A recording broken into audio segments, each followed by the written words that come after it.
السلام علیکم۔ Scary night شو میں آپ سبھی کو خوش آمدید کہتے ہیں اور امید ہے کہ آپ سب خیریت سے ہوں گے۔ بیت الخلا یعنی کہ ٹوائلٹ، کہتے ہیں کہ ٹوائلٹ شیاطین کا گھر ہوتا ہے۔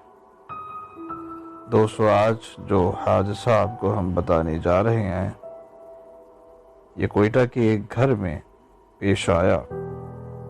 جنہوں نے یہ حادثہ ہمیں بتایا ہے کہ وہ کہتے ہیں کہ رات کا وقت تھا، ہم سب بچے، میرے کزنز، ہم سب صحن میں کھیل رہے تھے۔ میری والدہ، میری آنٹی اور میرے گھر کے مرد حضرات یعنی کہ میرے والد صاحب، میرے چاچا بھی وہاں پر موجود تھے۔ سب بیٹھے باتیں کر رہے تھے کہ ہماری آنٹی تو بیت الخلا جانے کی حاجت پیش آئی۔ وہ ٹوائلٹ گئی لیکن کافی دیر تک باہر نہیں آئی۔ گھر کی خواتین نے کہا کہ کوئی جا کے دیکھو، اتنی دیر کیوں ہو گئی۔ خواتین میں سے کوئی گیا اور آواز دی لیکن اندر سے کوئی آواز نہیں آئی۔ دروازہ نوک کیا لیکن کافی دیر ہو گئی، کوئی آواز نہیں۔ گھر والے سب گھبرا گئے کہ کہیں میری جو آنٹی ہیں وہ کہتے ہیں کہ کہیں ایسا نہ ہو کہ وہ بے ہوش ہو گئی ہیں، طبیعت خراب ہو گئی ہے، کیا ہو گیا۔ دروازہ نوک کیا تو تھوڑی دیر میں ٹوائلٹ کا دروازہ ایک جھٹکے سے کھلا، جیسے کوئی غصے سے دروازہ کھولتا ہے ویسے ہی ایک جھٹکے سے دروازہ کھلا۔ اور جیسے ہی دروازہ کھلا ہم نے دیکھا کہ ہماری آنٹی غصے کی حالت میں دروازہ کھول کر باہر آئیں اور ان کا چہرہ عجیب ہو رہا تھا۔ اس وقت ان کی آنکھیں بہت ہی غصے میں پھٹی سی تھی اور ان کا بال کھلے ہوئے تھے اور عجیب سی سانس، بہت ہی جیسے کہ ان کا سانس پھولتا ہے اس طرح وہ اس کی سانس پھول رہی تھی اور لمبی سانسیں لے رہی تھی۔ ایک عجیب ہی ان کا بیہیویئر تھا، جیسے کہ ایک عام انسان کی طرح بالکل بھی ان کا بیہیویئر اس وقت نہیں تھا۔ دروازہ کھولتے ہی وہ باہر نکلی اور کسی سے بات کیے بغیر تیز قدموں سے وہ اپنے کمرے کی جانب چلے گئیں اور دروازہ اندر کی جانب سے انہوں نے بند کر دیا اور بہت زور سے بند کیا کہ اس کی دروازہ بند کرنے کی آواز ہمارے پورے گھر میں گونج اٹھی۔ یہ دیکھ کر گھر کے سب افراد حیران و پریشان ہو گئے۔ والدہ، گھر کے افراد ان کے کمرے کی طرف گئے۔ دروازہ اندر سے لاک تھا اور اندر سے عجیب آوازیں آ رہی تھی، جیسے کوئی زور سے آواز سے سانس لے رہا ہو۔ غصے میں غرانا، جیسے کوئی گھراتے ہیں غصے میں، ویسے ہی وہ ایک ان کی ساؤنڈ، ان کے اندر سے وائس آ رہی تھی۔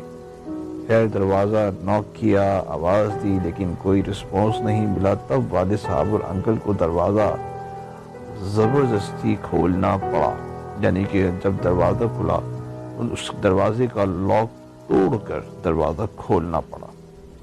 لیکن جیسے ہی دروازہ کھلا تو آنٹی کی کنڈیشن دیکھ کر سب کی چیخیں نکل گئیں۔ اس وقت ان کی جو کنڈیشن تھی کوئی عام بندہ اتنی آرام سے نہیں دیکھ سکتا تھا۔ جناب، ان کے ہاتھ پاؤں پورے ٹیڑھے ہو چکے تھے اور ان کی آنکھیں اس طرح کھلی ہوئی تھی کہ جیسے پلکیں ایک لمحے کے لیے بھی جھپکا نہیں رہی تھی اور آنکھیں بڑی ہو رہی تھی اور لال سرخ آنکھیں ہو چکی تھی ان کی اور بال کھلے ہوئے تھے اور عجیب پورا جسم ان کا ٹیڑھا میڑھا ہو چکا تھا، ان کے ہاتھ پاؤں پورے ٹیڑھے ہو گئے تھے اور عجیب عجیب سے ان کے اندر سے آوازیں آ رہی تھی، زبان باہر تھی بس کہ یہ دیکھنے کے بعد ہم چھوٹے تھے اس لیے ہمارے تمام گھر والوں نے، ہمارے بڑوں نے ہمیں وہاں سے بھگا دیا تاکہ ہم بچے کہیں خوف زدہ نہ ہو جائے یہ دیکھ کر، اور فوراً وہاں سے ہمیں ہٹا دیا گیا۔ گھر کے بڑے سمجھ گئے تھے کہ کوئی اثراتی معاملات ہیں، کوئی جناتی معاملات ہیں۔ فوراً مولوی صاحب، ہمارے علاقے کے مسجد کے مولوی صاحب تھے، وہ مشہور تھے کہ وہ دم درود اور ایسے معاملات کو دیکھا کرتے تھے، تو ہم نے فوراً ہمارے گھر والوں نے انہیں بلا لیا۔ جب وہ آئے اور انہوں نے پڑھائی شروع کی تو آنٹی مولوی صاحب کو غصے سے گھورتی رہیں اور ان کے چہرے پہ ایک شیطانی ہنسی تھی جیسے کوئی اور ہی مخلوق ہو۔ مولوی صاحب کو وہ گھورتی رہیں، اس کے بعد ان کے اندر جو مخلوق تھی اس نے بولنا شروع کیا۔ مولوی صاحب نے پوچھا کہ تم کیوں اس خاتون کو اذیت دے رہے ہو؟ تم نے کیوں اس کو تکلیف میں رکھا ہوا ہے؟ کیا وجہ ہے؟ تو اس نے کہا کہ ہم اس کو نہیں چھوڑیں گے، ہم اس کو جان سے مار دیں گے اور ہم اس کو ختم کر دیں گے۔ پھر اس کے بعد مولوی صاحب نے پڑھائی شروع کری تو وہ چیخنا چلانا شروع ہو گیا۔ اس کے بعد مولوی صاحب نے اس سے آنے کی وجہ پوچھی تو اس نے بتایا کہ ٹوائلٹ یعنی کہ بیت الخلاء کے گیٹ پہ ہمارا بچہ لیٹا ہوا تھا، اس نے اس پر پاؤں رکھ دیا اور وہ مر گیا، اب ہم اس کا پیچھا نہیں چھوڑیں گے، ہم اس کو ختم کر دیں گے۔ پھر مولوی صاحب نے کافی دیر پڑھائی کی، کافی دن ہماری آنٹی کا علاج چلتا رہا، کافی مشکلوں سے اس مخلوق سے ہماری آنٹی کی جان چھٹی، ہمارا پیچھا چھٹا، لیکن بہت محنت کی مولوی صاحب کی، اس میں بڑی محنت تھی، گھر والوں کی محنت تھی، خیر لیکن آنٹی جب تک وہ مخلوق اس نے پیچھا نہیں چھوڑا اس وقت تک ہماری آنٹی بہت اذیت میں تھی اور بہت ہی تکلیف میں تھی، کیونکہ ان کے پورے جسم میں درد ہوتا تھا اور اتنا شدید درد ہوتا تھا کہ وہ روتی تھیں، اور اس تکلیف سے انہیں کافی دن بعد نجات ملی۔